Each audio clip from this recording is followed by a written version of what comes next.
உங்களுக்கும் பிரதமருக்கும் இருக்கக்கூடிய முடிவு. நம்முடைய பிரதமர் மோடி அவர்கள் நம்முடைய பிரதமர், அந்த கௌரவம் இருக்கும். ஆனால் பாரதிய ஜனதா கட்சியிலிருந்து ஒரு விஷயத்தை நம்ம டிஸ்அக்ரி பண்ணுறோன்னா கம்பீரமாக ஸ்ட்ரெயிட்டாக நம்ம டிஸ்அக்ரி பண்ணுவோம். 3 மொழி கொள்கை சமீபத்தில் கொண்டு வந்திருக்கக்கூடிய டைம் டேபிளில் மாற்றம் 2029 தான் 9ஆம் கிளாஸ் பசங்க 3வது மொழியை படிச்சிருக்கூடாது, 2020 மாற்றிய பொழுது நான் குரல் கொடுத்தேன். அதில் எந்த மாற்று கருத்தும் இல்லை. நாம் அப்போஸ் பண்ணுறதுக்காக யாரையும் அப்போஸ் பண்ண மாட்டாங்க, எதிர்ப்பதற்காக நம்முடைய அரசியல் கிடையாது.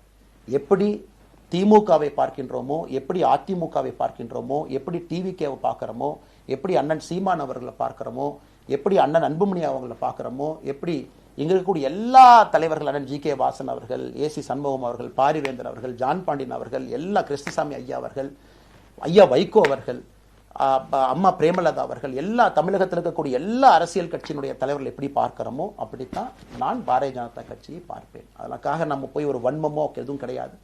கட்சி அவங்க கொள்கையை அவங்க முன்னிறுத்த போறாங்க. நம்ம இயக்கத்தினுடைய கொள்கை, நம்ம கட்சியினுடைய கொள்கையை நம்ம முன்னிறுத்த போறோம். யாருக்கும் நாம் போட்டி கிடையாது. மக்கள் முன்னாடி தரம் பார்த்து மக்கள் நம்மை தேர்ந்தெடுப்பார்கள் என்கின்ற நம்பிக்கையோடு மக்கள் முன்னாடி நம்ம நிற்கிறோம்.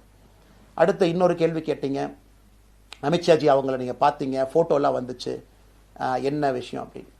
அமித்ஷாஜிட்டையும் அமித்ஷா அவர்கள்ட்டையும் ரொம்ப பொறுமையாக போய் நான் சொன்னேன், இந்த மாதிரி எக்ஸ்பிளைன் பண்ண நான் போகணும். அதே நேரத்தில் நான் யாரிடமும் சண்டை போட்டு விட்டு தமிழகத்தில் உட்கார்ந்து ஐ எம் ரிசைனிங் ஃப்ரம் பார்ட்டின்னு அனுப்புகிற ஆள் நான் கிடையாது. எனக்கு அது பழக்கமும் கிடையாது. வந்து நேராக உங்கள் கண்ணை பார்த்து சொல்லிட்டு சில தவறுகள் இருந்தாலும் அதையும் சொல்லிவிட்டு போகக்கூடியதான் என் பண்பு. அதை நாகரிகமாக செய்ய முடியும் என்று நினைக்கின்றேன் என்று சொல்லிவிட்டு தான் வெளியே வந்தேன்.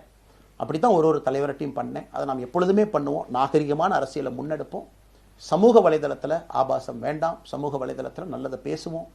எல்லோரும் அவங்கவுங்க இடத்துல தமிழ்நாட்டு மக்களுக்கு நல்லது பண்ணட்டும். பொறுமை பொறுமை பொறுமை. கடைசியாக இந்த வார்த்தையை திரும்ப நான் பயன்படுத்துகிறேன். பில்டிங் கட்டுறோம், கீழிருந்து கட்டுறோம், அதை சரியான முறையில் கட்டி எடுத்துகிட்டு போகணும். நம்புங்க, கூட இருங்க. 42 ஆண்டுகள் வளைவிஞ்சு நெலிஞ்சு சுற்றி இன்னைக்கு இந்த இடத்துல உங்கள் முன்னாடி வந்து உட்கார்றேன். நிச்சயமாக நம்ம எல்லோரும் சேர்ந்து ஒரு பெரிய புரட்சியை, மாற்றத்தை தமிழகத்திற்காக, ஒரு பாரத நாட்டுக்குள்ள, இந்திய நாட்டுக்குள்ள முதன்மை மாநிலமாக தமிழகத்தை கொண்டு வருவது மட்டும்தான் நம்முடைய குறிக்கோள். வேறு எதுவும் நம்முடைய குறிக்கோள் கிடையாது. அதற்காக நம்முடைய வாழ்வை அர்ப்பணிப்போம்.